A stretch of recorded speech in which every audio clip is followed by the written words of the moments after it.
एक शुक संप्रदाय के आचार्य हुए हैं श्री श्यामचरण दास जी महाराज। बहुत उच्च कोटि के महात्मा जिनको श्री शुकदेव जी ने शुकतार में दीक्षा प्रदान की थी। इनकी उपासना है वृंदावन के निकुंज भाव की, परंतु इनकी परंपरा में जप श्री राम नाम का है।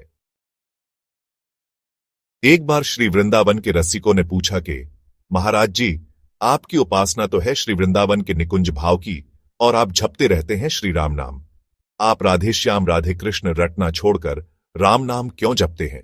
श्री श्यामचरण दास जी ने सुंदर उत्तर दिया, देखो, कोई भी पतिव्रता स्त्री अपने पतिदेव का नाम सीधे नहीं लेती। हमारे प्रियतम का सांकेतिक नाम श्री राम है। राधा कृष्ण जपकर श्री सीताराम जी की प्राप्ति की जा सकती है और श्री सीताराम जपकर भी राधा कृष्ण की प्राप्ति की जा सकती है, जैसे भक्तिमती मीराबाई ने की। यह कथा श्री राम और श्री कृष्ण में अंतर मिटाने के लिए बताई गई है। दोनों एक ही हैं। आइए सुनते हैं अगली कथा।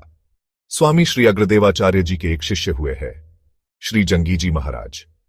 ये बड़े ही सिद्ध एवं भजनानंदी संत थे। एक बार तीर्थाटन एवं भक्ति प्रचारार्थ भ्रमण करते करते एक विरक्त साधु के स्थान पर जाकर ठहर गए। वे स्थानधारी संत चिंतित थे। श्री जंगी जी ने चिंता का कारण पूछा।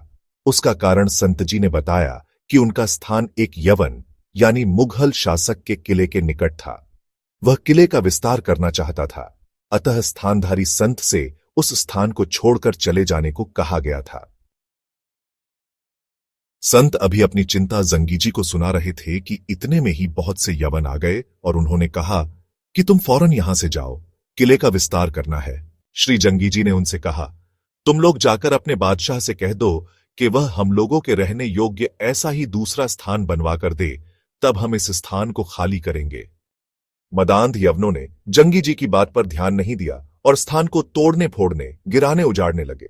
जंगी जी सोच रहे थे कि अपना प्रभाव न दिखाओ, परंतु अब जंगी जी अपना प्रभाव दिखाने को विवश हो गए।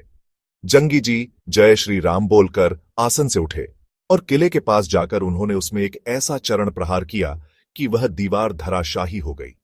इतनी लंबी मजबूत किले की दीवार गिरी देखकर यवनों के होश उड़ गए। उन्होंने जाकर बादशाह से कहा। तौबा तौबा करता बादशाह दौड़कर आया और चरणों में अपना ताज उतार कर रख दिया। चरणों में गिरकर क्षमा प्रार्थना भी की और बहुत सा धन दिया। श्री जंगी जी ने वह धन संत सेवा में लगा दिया। इस प्रकार श्री जंगी जी महाराज ने स्थान एवं संतों की रक्षा की। भक्त श्री जंगी जी महाराज की जय।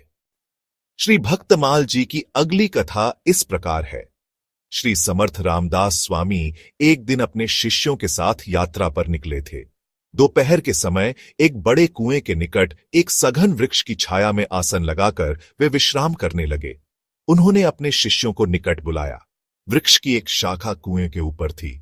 उसकी ओर संकेत करते हुए पूछा, क्या कोई इस शाखा को काट सकता है? इस शाखा के पत्ते पतझड़ में गिरकर कुएं का पानी दूषित करते होंगे। शाखा को उसके मूल स्थान से ही काटना पड़ेगा। वहां दूसरी कोई शाखा नहीं थी जिस पर खड़े होकर कोई उस शाखा को काट सके। शाखा को मूल स्थान से काटने का मतलब था कि उसी शाखा पर खड़े होकर उसे काटा जाए। पैरों को टिकाने का कोई स्थान ही न था। निश्चय ही शाखा काटने वाला कुएं में गिरेगा और उसकी मृत्यु भी निश्चित थी। जब बहुत समय तक कोई बड़ा गुरु भाई सामने नहीं आया, तब श्री अंबादास जी नाम के शिष्य सामने आकर प्रणाम करके बोले, यदि आप आज्ञा दें तो गुरुदेव जरूर काट दूंगा।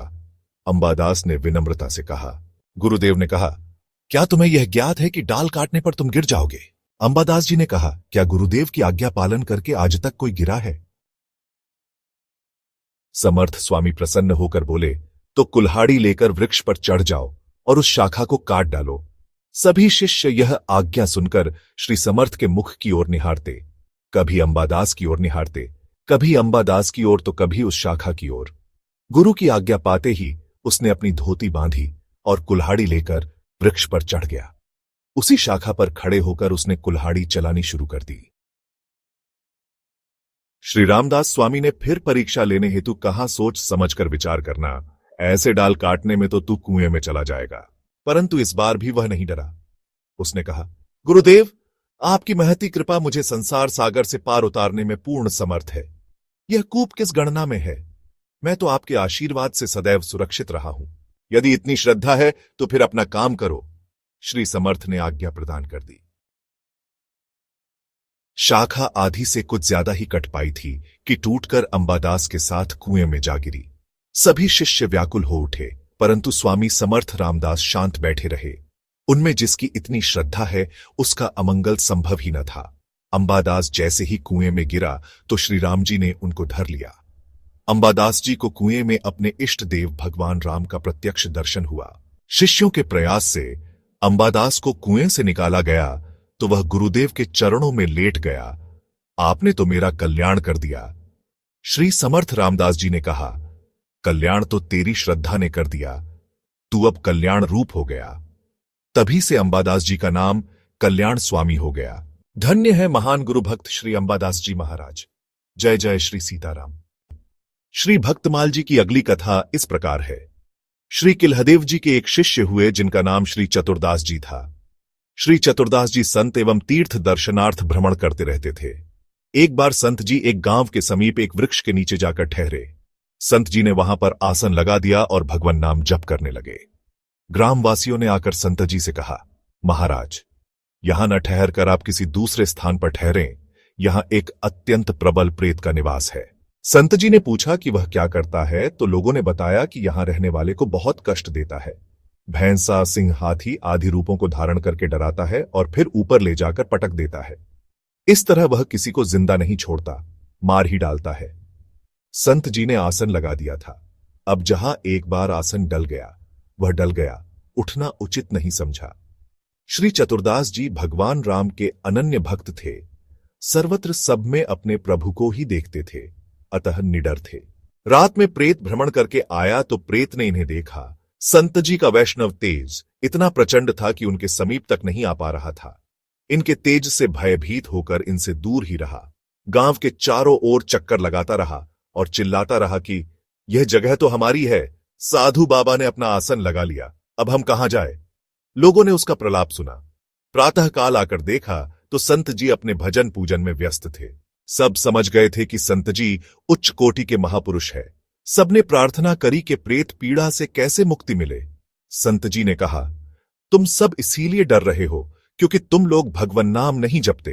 तुमने अब तक शरणागति नहीं ली, गले में तुलसी जी धारण नहीं की, कंठ में तुलसी बांधने से भूत प्रेत व्यक्ति को छू तक नहीं सकते। गांव में सभी लोगों ने संत जी से शरणागति स्वीकार की। एक के बाद एक सबको महाराज जी ने श्री राम तारक मंत्र का उपदेश कर शरणागति प्रदान की। अब प्रेत ने देखा कि सब शरणागत हो गए, इस गांव में रहना अब असंभव हो जाएगा। प्रेत यह भी जान गया था कि संत जी से ही हमारा उद्धार हो सकता है। दीक्षा के बाद संत जी सबको उपदेश दे ही रहे थे कि प्रेत थोड़ी दूरी पर खड़ा होकर रोने लगा। विनती करके बोला, महाराज, आपने सबका उद्धार किया, सब पर कृपा की, क्या मुझ पर कृपा नहीं करेंगे? संत प्रसन्न हुए और बोले, क्यों नहीं होगी। संत जी की कृपा से प्रेत समीप आ सका। संत जी ने शंख बजाकर दक्षिण कर्ण में श्री राम तारक मंत्र का जैसे ही उपदेश किया, उसी क्षण प्रेत दिव्य स्वरूप धारण करके आकाश मार्ग से मुक्त हो गया। संत जी ने सबसे कहा कि अब यहां कभी किसी को प्रेत बाधा नहीं होगी। जय श्री राधे। जो भी इन भक्तिमय कहानियों को सुनेगा और प्रचार करेगा वह निश्चित रूप से धर्म का कार्य करेगा, अपने जीवन में शांति और सौभाग्य पाएगा और भगवान के चरणों के समीप स्थान प्राप्त करेगा। हमारे YouTube चैनल पर आइए और भक्तमाल की दिव्य कथाएं सुनिए। स्वयं श्री कृष्ण और राधा रानी इन पवित्र कथाओं के मुख्य श्रोता हैं। भक्ति से जुड़ें, हरि नाम गुनगाएं। अगर आपको ये कथा अच्छी लगी तो कृपया वीडियो को लाइक करें, चैनल को सब्सक्राइब करें और बेल आइकन दबाएं ताकि हर नई कथा का आनंद सबसे पहले आप ले सकें। जय श्री कृष्णा, जय श्री राधे।